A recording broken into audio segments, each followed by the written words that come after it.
Well, good afternoon, Notre Dame fans. Mike Singer live on the Blue and Gold YouTube channel for a little solo dolo recruiting update.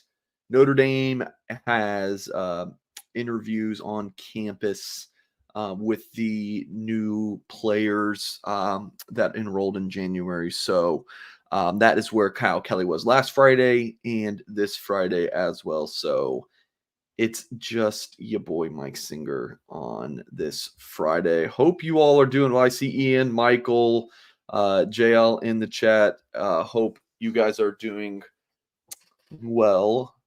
This is my last full work day before I take a nice vacation.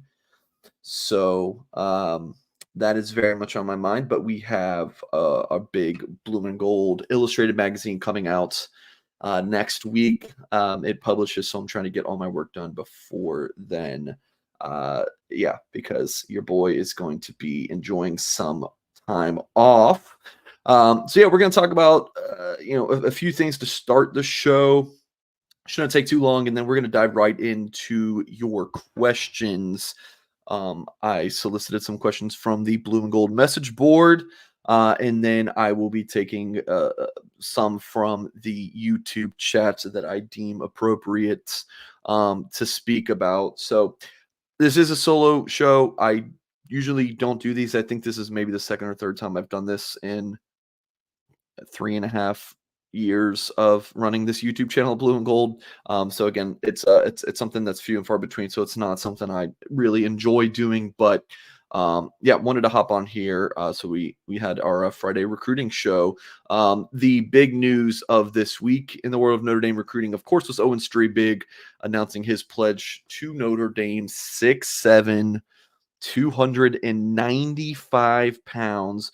One big boy becoming Notre Dame's second offensive lineman in the class, joining Will Black, who has a similar size profile, in that 6'7", 300-pound range. So, yeah, number 125 overall player, number 12 offensive tackle per the On3 industry ranking. On3's own rankings see him pretty similarly to the industry ranking. 24/7, an outlier there. Rivals has him in the top 100, ESPN right around that industry ranking and On3's ranking. So, but yeah, across the board, pretty highly ranked, and Notre Dame landing him over Wisconsin, Miami, USC, and Florida State. The feeling in Strebig's recruitment was that this one was Notre Dame's to lose for quite some time. Maybe if Wisconsin's new offensive line coach had been there for the past year or so, maybe it's a different story. But Badgers, push in January is a little just too little, too late. Strebig, close relationship with Joe Rudolph, Marcus Freeman, Chad Bowden, Deuce Knight, Notre Dame's quarterback commit. They played a big role. So yeah, really nice get here for the Irish. Ian says he's a big boy, love to see it. Devin says elite offer list. Yeah, definitely a big get for Notre Dame. A couple other players I wanted to talk about real quick that I feel like Notre Dame is trending for. Now, I did an article this past Monday at Blue and Gold, if my memory serves me correctly, about like who's next, like who could be some commits to watch moving forward. Strebig was on that list.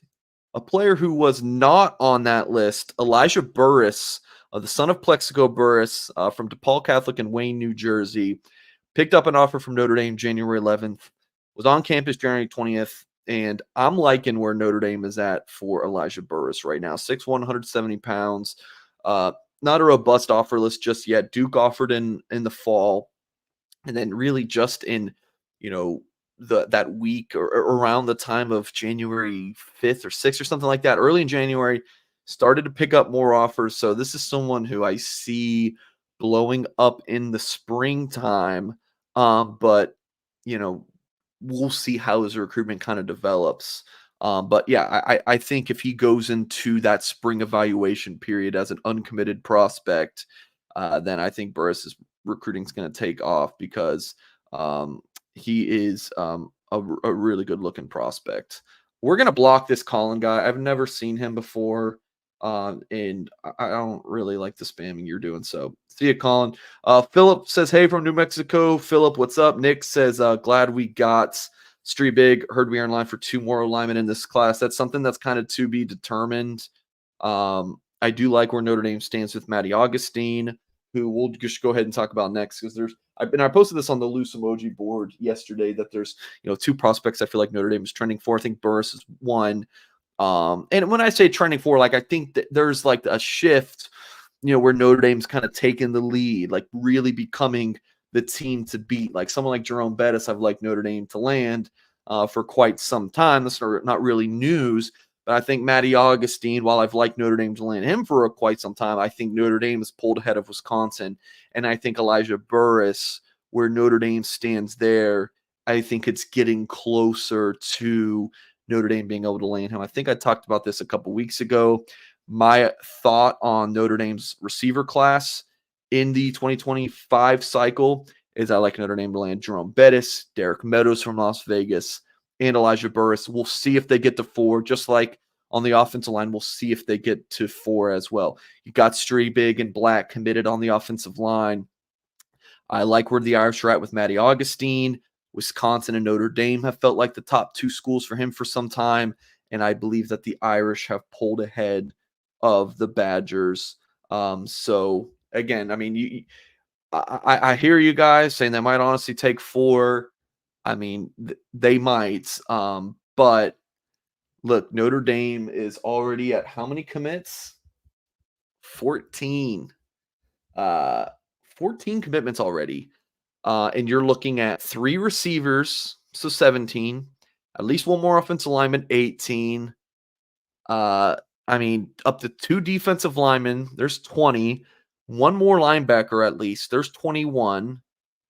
And another defense back, there's 22. And that's kind of the range that Notre Dame's been signing, right around 22, so that they can load up in the portal with, 6 or 7 guys this year, or, around there. So I just like, I know that, Notre Dame fans like to think that, Notre Dame could just take as many as they want, and that's just fine. But, they do have limitations, just like every school does, on how many scholarship players they can take. So just something to keep in mind, folks. If you have not done so yet, please hit the thumbs up on this video. Subscribe to our YouTube channel for more content. Again, I'm Mike Singer at Blue and Gold, and doing a little solo dolo bolo show with Kyle Kelly in South Bend, and wanted to make sure that we had a show today. We're going to pay some bills and hear from our sponsor over at Augie's Locker Room. And a new message from Augie is that they have started monthly appreciation drawings for their customers who spend more than $20 in store or on the website. The drawing is going to take place at the end of February. So you can win exclusive special hand-painted Notre Dame helmet by Al Sorensen. Prize value is at $1,800. And secondly, Augie's in the process of adding to his museum, which features the evolution of Notre Dame helmets, jerseys, game balls, and a Lou Holtz 1988 National Championship trophy, and many, many other items. So all of you watching, you guys are Notre Dame fans. This is something that I'm sure has piqued your interest. So go to augieslockerroom.com and check that out. Visit the store, 1733 North Ironwood Drive in South Bend, very close to campus. And give Augie a call if you have any questions, 574-277-6363, augieslockerroom.com. Again, new location at 1733 North Ironwood Drive in South Bend, and a monthly appreciation drawings for customers who spend $20 in store or on the websites. Go to augieslockerroom.com for more information. W sponsor, says Jeremy Meager. What's up, Jamie? It's good to see you. Ian says, what position does Jace Cora project as? Pulling a name that I feel like I haven't talked about or heard about in a while. So Ian C, you're surprising me with this question about Notre Dame. Looking at him as a safety prospect. Ian, I'm curious why you're asking about Jace Cora, because again, that's a name we haven't talked about in some time. So let me pull up again. I'm soloing, so I'm just gotta look at my to-do list. Yeah, we're gonna go ahead and hop into questions. Some really good stuff from the Loose Emoji message board. Charlie asked, who's the first receiver in the 2025 class to commit to the Irish? If it's Bettis Jr., does he stay at receiver or move to safety? You know, I just Mike, stop looking at the clock. We know you're on vacation after the show ends. And I wish, Jay Carr, I wish. I still have one big magazine article to do.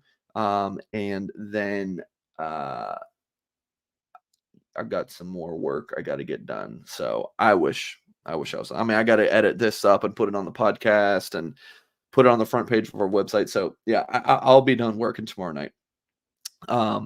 But yeah, so first receiver in the class, I think Bettis is not in a rush right now still. Derek Meadows, with him blowing up recently, it seems like every day he's getting a new scholarship offer. That's big time. I'm actually going to go with Burris here. I think Burris is the first to commit to the Irish. We'll see, when that could take place, or if that takes place, I should say. And Bettis, look, I can tell you that he's a good safety. I've seen him play safety at the high school level. He is a good-looking prospect, but all I can tell you is that Notre Dame's recruiting him at receiver. That's where they would plan to bring him in at, and we would see where it would go from there. And another one from Charlie, he says, who is your alt/Angeli love for the 2025 class? So, in other words, who is the player that you are leading their fan club? So in the 2021 classes, actually, I kind of started it in 2020 class. Let's just be completely honest. 2020 was Drew Pine. I loved Drew Pine as a prospect. And this is very much just like, who is that player who, I love their film, love communicating with the player, the the family of the prospect, just kind of all encompassing thing. Quick water break. And so 2020 was Drew Pine, one of my favorite recruits to cover of all time. 2021 was Joe Alt. Just believed in him so much, and really enjoyed, covering that recruitment. 2022 was Angeli, a slam dunk one there for me, kind of along the same lines of Pine, but to a different degree. 2023 was kind of a tie between Jeremiah Love and Preston Zinter. Really loved both prospects in their games and covering those respective recruitments as well. But for whatever reason, I was just really never able to pick one. And then 2024 cycle was Gerby Lamberts, who is, a 5-star per on 3. But I just believe that he's going to be a freak show. Like, that was my guy for the 2024 class. Now, looking at 2025, there are two options for me that I'm thinking about. One of them being Will Black, 6'7", 285 pounds. I think that he is an absolute freak. I think that he might be the next Joe Alt. Yeah, I'm a huge fan of Will Black. Let's pull up his rankings real quick, too. I'll give your boy a second. Yeah, on 3 is fairly high on him. Number 203 overall player, number 14 offensive tackle. Can we see ESPN? What are you doing? Come on, ESPN. Just the 3-star, no other rankings. ESPN's really got to get their rankings together, or just disband it. I don't know. Also, you guys see the ads on the right side of the screen. That is, I bought that monitor at the bottom right corner of your screen. It's a great monitor. It's what I'm looking at when I look over here. So 3-star per 24/7, 3-star per Rivals. I think that he's just going to be continuing to rise in the rankings. Look, people like to talk about, because I see it all the time, oh, you commit to Notre Dame, you drop. There's a lot of trolls and idiots on social media. That's just what they say. But I think a lot of these trolls and idiots, what they don't realize is that oftentimes it's the opposite. When you're an offensive lineman and you commit to Notre Dame, I think a lot of these rankings guys at the websites go, look at Notre Dame's track record on the offensive line. We might need to look at this guy closer for a bump, because all these guys keep going to Notre Dame and they keep getting drafted and they're big-time players. So I think that it can kind of go the other way sometimes with Notre Dame recruiting. But we can dive into that at a different day. So again, one option being Will Black, and then the other, I think a prospect I've been super high on since seeing him at Notre Dame's Irish Invasion camp last year is Derek Meadows, who, I mean, I interviewed him actually the day of that junior day on January 20th at Notre Dame.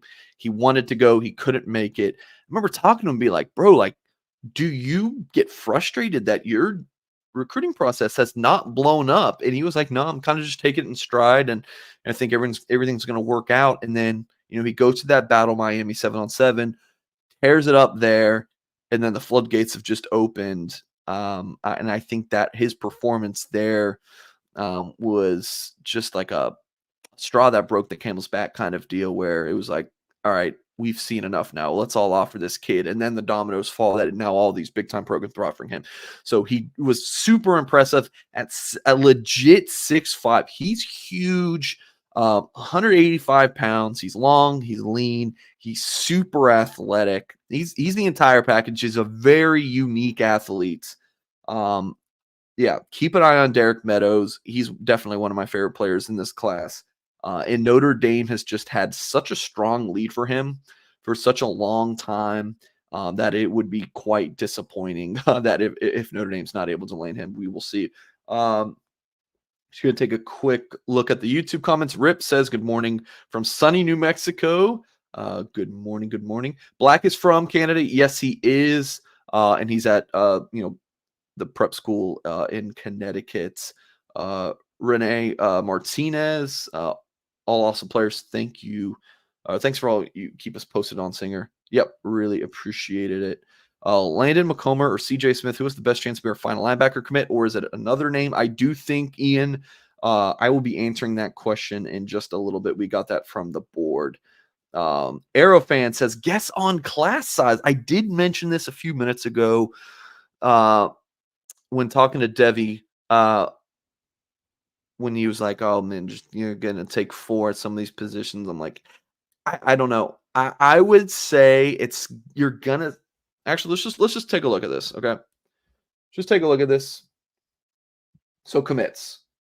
In 2024 class, Notre Dame, 23 commits, 8 transfers, right? So 31 total. 2023, 23 commits and 7 transfers. Now, I think that might include Caleb Smith. So it's really 29, right? 23 commits, 6 transfers. Let's look at 2022. Since Freeman's been here, 22 commits, 3 transfers. So that's 25 to, what was it? 29 to 31. I think Notre Dame's going to be right around that 22 to 24 mark. And then you're going to bring in half dozen to 8 transfers. And that's going to be, I think that is what it's going to be for Notre Dame. Like maybe a decade ago in recruiting, it's like some schools, they're going to have a big year for how many players they take and then a small year. I think for Notre Dame right now, it's just going to be steady like that. 22 to maybe 25 high school prospects. You don't want to take too many high school prospects because Notre Dame wants to keep replenishing those 1-year rentals from the portal to fill any holes that they have on the roster. Now, ideally, you don't ever have to go to the portal. You just recruit at a really high level, don't have players transfer, and don't need to go to the portal. But that's not college football these days. So you're going to get that, again, 22. I think the high end's like 25. And you're going to get between, 6 and 8 or so transfers. So that would be my guess for 2025 and really indefinitely. So you guys are asking me questions for this recruiting show. Now I'm going to ask you guys a few questions. Are you a displaced corporate executive? Are you wanting to put your career in your own hands? Are you an experienced entrepreneur wanting to diversify? If you're saying yes to any of these, Andy Ludicky can help. Or if you're interested in franchising in general, Andy's the guy you're going to want to talk to.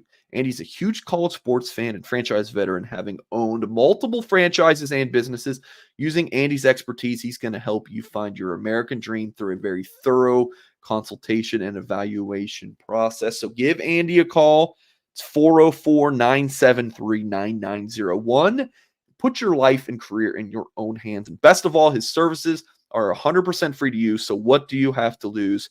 Find your perfect franchise at myperfectfranchise.net. Call Andy, 404-973-9901. Take a quick look over at the YouTube comments. Devi says, you think the portal class will ever shrink in near future because of the great recruiting lately? So in my opinion, right now, I'm just kind of talking about this at the top of my head. Oh, wait. What's that behind me? Oh, oops, did I leave that up there? Is that the cover of our March recruiting issue? Oh, did I accidentally do that, huh? Really does look good, though, doesn't it, folks? Podcast audience, I'm sorry. So I tell you to go watch on YouTube. Because, I mean, look at this cover. I don't know, man. It's pretty darn special. Anyways, I think the portal class will ever shrink. So two thoughts about this. And again, this is off the top of my head, kind of given this take. There is, you go to the portal because you're filling a need that you have. And you have a need because, one, your players just didn't pan out that you recruited. And two, maybe like a Rico Flores did pan out, but he left for whatever reason. So that's always going to exist. As long as this one-time transfer rule is around, and you can transfer easily as a graduate, you're going to have holes that you're going to fill through the transfer portal. This is just the age of college football. So will it ever shrink? Maybe. I don't really like to deal in absolutes like that. I'm not a Sith Lord, but it's certainly possible. But I think that, like, again, 6 to 9, nice, is going to be your range for transfers that Notre Dame brings in each year. I could be wrong. And again, it's not ideal, but that's my take. All right, continuing on. Baltimore Irish has picked the receiver class right now. I think if you're Notre Dame, you want to get Burris, Bettis, and Derek Meadows. I think that's a really good wide receiver class for the Irish. And then I like Notre Dame to kind of continue looking at potential options for what the Irish could do with a fourth. Can they hold out for, leaving that spot for someone who's too good to pass down, like maybe a Talon Taylor, if Notre Dame believes he fits in that. Jamie French. I know Notre Dame loves Lex Cyrus from Pennsylvania. We've seen them offer, a handful of guys since Mike Brown became the new receivers coach. But I think it's a safe bet to say Bettis and Burris, I feel pretty good about Notre Dame landing. Meadows, while I do like where the Irish are at there, I mean, look at the dude's offer list and how much he's blown up in the month of January and then into February. You would imagine that he is going to, take a look at some of those options and visit. So, yeah, Jamie, I think that they would just go after, you're not, taking a project for a fourth receiver. I think you would want to take a big-time player. And, Devi says, I feel like Meadows is one of those crazy talents. He is. He's impressive. Couple more from the Blue and Gold message board. E.G. Irish says, recruit you think Notre Dame lands that would be the biggest surprise. Now, I'm going to say, because look, this is probably the question I thought the most about in looking at this show. It's tough because Notre Dame is in such a good spot with their recruiting class that you can kind of go through each position and say, here's who they're going to land. They got their quarterback. They got 2 running backs. We just went through the receivers. I think the receiver board is pretty well established and who we think they might end up with despite there being no commits. At the tight end position, Notre Dame's got James Flanagan. They could take a second. Right now, I don't think they will. We've touched on the offensive line. That board's pretty well defined with the 2 commits and then Matty Augustine and Jack Lang on the board and then Josh Petty from Georgia still in the mix, but probably more of a long shot. Defensive line, you have a few commits, even though you lost CJ May. You got Damian Shanklin. huge Viper target for the Irish. And then, Notre Dame's going to take a defensive lineman, like a 3-tech kind of guy. Linebackers, I like where Notre Dame's at. I forgot to put the question here. I like Notre Dame playing Anthony Sacca right now. I think it's Ohio State or Notre Dame for him. I like Notre Dame for Anthony Sacca from, Philadelphia, St. Joseph's Prep. We're going to come back to the linebacker spot in a second. You go to the defensive backboard. We know who those corners are that Notre Dame is after.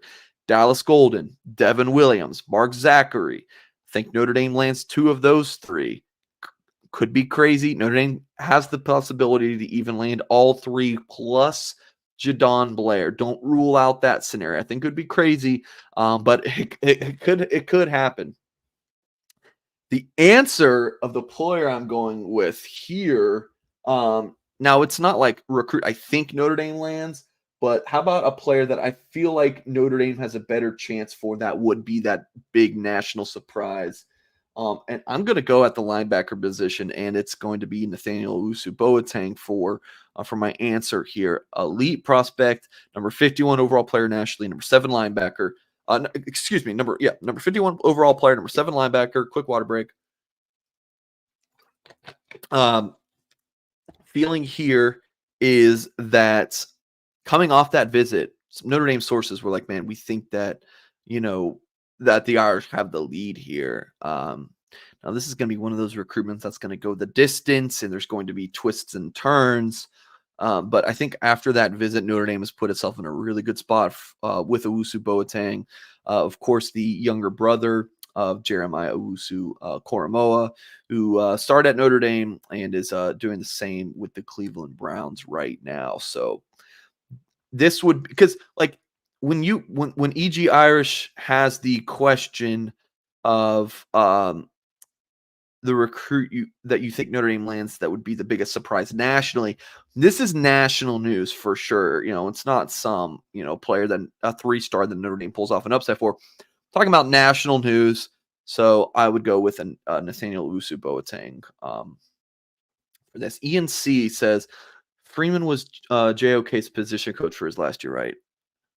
Did Jeremiah play in 2021? I can't remember if 2021 or 2020 was his last year, but I'm sure the YouTube chat can go ahead and let us know as we record this live. But I'm sure if the answer is yes to that question, I just can't remember if he played in. So I feel like the Clemson, the year they beat Clemson in 2020, that was his last year. But I honestly can't remember. And then one more question before I look over at the YouTube live chat. Rich Starkey asks, how hard is Notre Dame going after Ja'Shawn Lamar? Would they add a 3rd running back? And this is Jaden Lamar's little brother, correct? So answer the 3rd question first. It is Jaden Lamar's younger brother. Jaden Lamar was a Notre Dame running back commit in the 2022 cycle. I don't believe Notre Dame is going after him. I think that was going to be more of something that, Ja'Shawn's a really good player, but okay, Jay Meek says 2020 was his last year. I'm going to take your word for it. That sounds right. I think if Jade Lamar went to Notre Dame and signed with Notre Dame, is playing there now, I think Notre Dame gets Ja'Shawn Lamar, who I haven't really followed his recruitment, but he's a really good running back or linebacker. Might have higher upside at the linebacker position at the next level. But with Jade Lamar going to where do you end up? Oregon. I don't see Notre Dame getting Ja'Shawn Lamar, nor do I even believe they're actively recruiting him.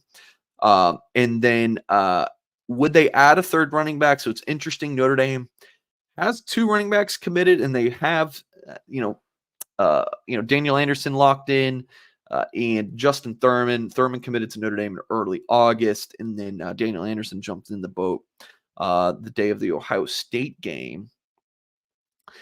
I think it's possible they take a 3rd. They're at least, keeping that open. They were, recruiting James Simon from Louisiana. Don't expect him to leave the leave his backyard. Probably ends up at LSU, but Notre Dame, they're still recruiting him. They're going to keep that open for a potential 3rd running back, or if something were to happen with one of their 2 guys committed. I don't know, but they're still kind of keeping that on the warm button on your crock pot, if that makes sense. All right, gonna look over at the YouTube live chat. Mike, do you think Burris will sign even though no one on staff showed up at school. Yeah, Drew talked about this earlier in the YouTube show. Mickens is the only coach from the 2020 staff still at Notre Dame. I think Chris O'Leary would have been like a GA or an analyst or something at that time. So, but otherwise, yeah, that is wild. Yeah. So there you go on that. I think we're going to wrap up the show here. Just hit 30 minutes. Did our ad reads. So again, I am off next week, folks. I got some more work to do today, and then tomorrow. But then I will be off all of next week. I'll be back. Probably get back in the swing of things next Saturday, the 17th. And then on the 18th, there is a Under Armour camp in Atlanta that I believe Deuce Knight will be at. So, I'm going to be there, and we'll look forward to covering that for you guys. Yeah, so no shows next week on our Blue and Gold YouTube channel, but the website will have plenty of updates and whatnot on recruiting. We'll get this magazine published, next week. Telling you guys that cover looks fantastic. Dynamic duo. Ooh, Cam Williams and CJ Carr. You love to see it. So we'll get that magazine published, and then have some time off for your boy, and then Kyle Kelly will have the website side of things locked down over at blueandgold.com. And our offer for you all, if you are not subscribed to the website, is promo code UND1. So go to blueandgold.com if you're a new subscriber. It's $1 for 2 months. There's never a bad time to sign up for the subscription. So get you through February and March, start spring ball, busy time in recruiting as always, because it's just always a busy time in recruiting covering Marcus Freeman. So yeah, that's going to wrap up today's show. Really appreciate it, folks. Hit the thumbs up on this video. Of course, subscribe to our channel for more content. And as always, folks, we will catch you next time. Just won't be next week. It'll be the week after here for live shows at Blue and Gold. But again, thank you very much, and we'll catch you next time.